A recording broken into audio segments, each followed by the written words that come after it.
여러분 편히 주무셨습니까? 네, 오늘은 우리 하늘 아버지께서 한 주일 동안 무더위 가운데서 열심히 살아온 우리에게 쉼을 주시기 위하여 하나님께서 제정하신 안식일입니다. 오늘 하루 종일 하나님의 품속에서 편안한 쉼의 기쁨을, 안식의 평안함을 경험하게 되시기 바랍니다. 우리가 어떤 책을 볼 때에 그 책의 제목이 마음에 깊은 여운을 남길 때가 종종 있습니다. 예전에 은지성이라고 하는 분이 쓴 책을 하나 보았는데 그 책의 제목은 생각대로 살지 않으면 사는 대로 생각하게 된다 였습니다. 생각대로 살지 않으면 사는 대로 생각하게 된다. 의미가 있지 않습니까?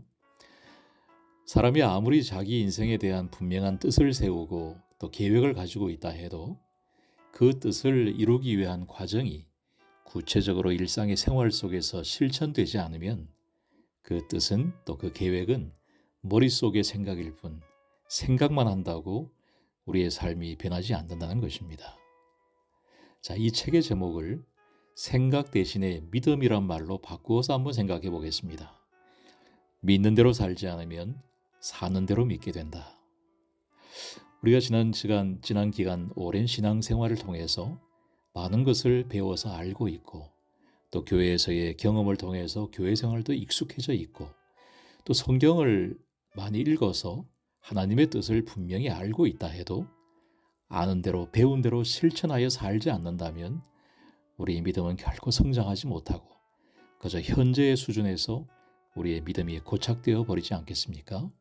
그래서 믿는 대로 살지 않으면 결국 사는 대로 믿게 되는 것입니다. 이제 오늘은 5월 30일, 이제 5월도 거의 지나고 있고 이제 5월의 마지막 안식일입니다.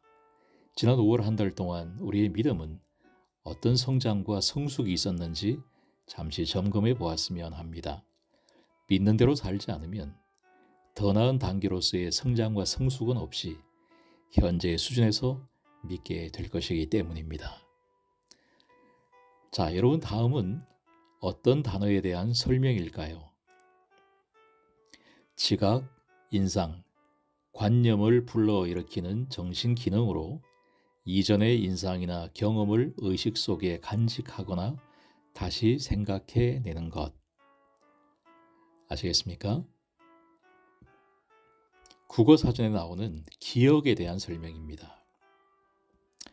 저는 꽤 오래전에 이곳 마산에 있는 중증 치매 요양원에서 약 4개월 동안 자원봉사 활동을 한 적이 있습니다. 제가 그곳에서 본 요양원에 입소해 계신 치매 노인들은 참으로 가슴 아픈 참 안타까운 마음을 주는 분들이었습니다. 치매는 사실 아직까지도 현대의학으로 고치기 힘든 난치병 중에 하나입니다. 치매의 증상 중에 하나는 뇌손상으로 인해서 기억이 사라지는 것입니다. 하나님께서 인간에게 주신 복 가운데 하나가 망각하는 힘입니다. 지난 세월 힘들고 괴로웠던 경험들, 상처받고 충격받았던 기억은 시간의 흐름과 함께 자연스럽게 사라지는 것이 복일 것입니다. 그런데 나의 의지와 상관이 없이 기억이 없어지는 것은 참으로 고통스러운 것입니다. 이제 기억과 관련된 성경 구절 말씀을 두 구절 읽어보겠습니다. 시편 105편 7절과 8절.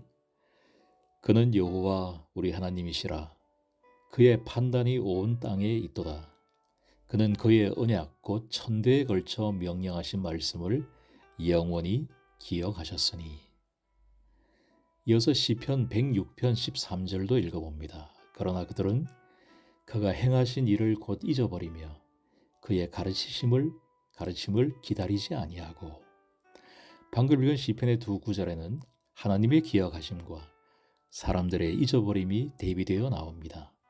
하나님은 사람들과 한번 맺으신 언약을 영원히 기억하시는 분이시며 반면에 사람들은 하나님께서 그들을 위해 하신 그 놀라운 사역을 일들을 쉽게 잊어버리는 존재로 여기 묘사되어 있습니다.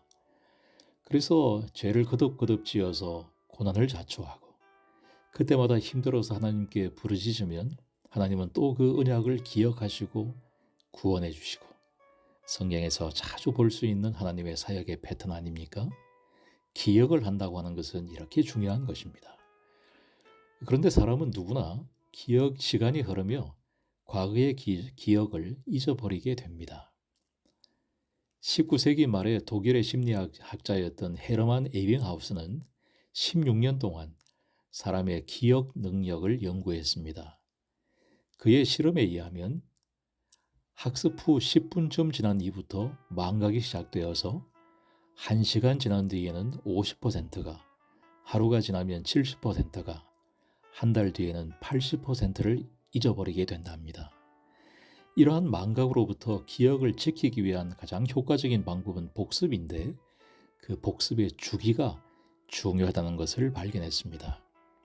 학습한 지 10분이 지나서 배운 내용을 바로 복습하게 되면 하루 동안 기억이 연장되고, 하루가 지나서 또 복습하면 일주일 동안 기억이 연장되고, 똑같은 내용을 일주일 뒤에 다시 보면 한 달 동안 기억되고, 한 달 후에 또 보면 6개월 이상의 장기 기억으로 전환된다는 것입니다.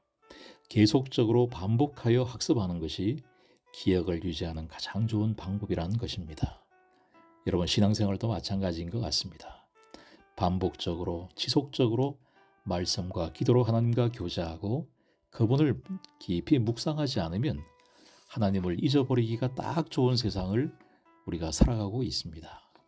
그래서 오늘날의 신앙을 정말 안녕하게 보존하고 성장할 수 있는가의 쟁점은 분주한 일상의 생활 속에서 하나님을 기억하기 위해서 우리가 과연 시간을 낼 수 있을 것인가에 달려있다 하겠습니다. 오늘날 우리의 문제는 기억해야 할 것은 쉽게 잊어버리고 잊어버려야 할 것은 잊지 못해서 고민하며 살아가는 것입니다. 시대소망 83페이지에 나오는 글입니다. 우리는 다른 사람들과 서로 사귀는 가운데 예수를 잊어버리거나 무관심하게 지나쳐 버림으로 그가 우리와 함께 계시지 않게 하는 일이 없도록 조심해야 할 것이다. 우리가 너무 세상 일에 정신이 빼앗겨 우리의 영생의 소망의 중심이 되시는 예수님을 전혀 생각하지 않는다면 우리는 예수와 천사들과 분리된다. 예수님을 생각하지 않는 장소에 예수님은 계실 수가 없습니다. 예수님을 생각하지 않는 마음속에 예수님은 계실 수가 없습니다. 저는 오늘 하나님께서 우리 모두에게 복을 주셔서 분주한 일상의 생활 속에서도 하나님을 기억하는 우리의 기억력이 안녕하시기를 바랍니다. 자, 오늘은 영원히 영광 받으실 창조주이신 하나님이 계심을 기억하는 안식일입니다. 오늘 이 안식일의 시간 속에서 하나님께는 진심을 담은 영광 돌림이 있고 또 곧 만나시게 될 교인들 사이에는 만남의 기쁨이, 교제의 기쁨이 충만하고 또 내 자신에게는 이 귀한 안식일에 하나님을 예배하는 사람 삼아주신 하나님의 부르심과 특권에 대하여 감사하고 또 말씀을 깨닫는 기쁨이 충만하여 행복하고 감격스러운 안식일이 되시기를 바랍니다. 여러분, 한 주일 동안 감사했습니다. 행복하십시오. 감사합니다.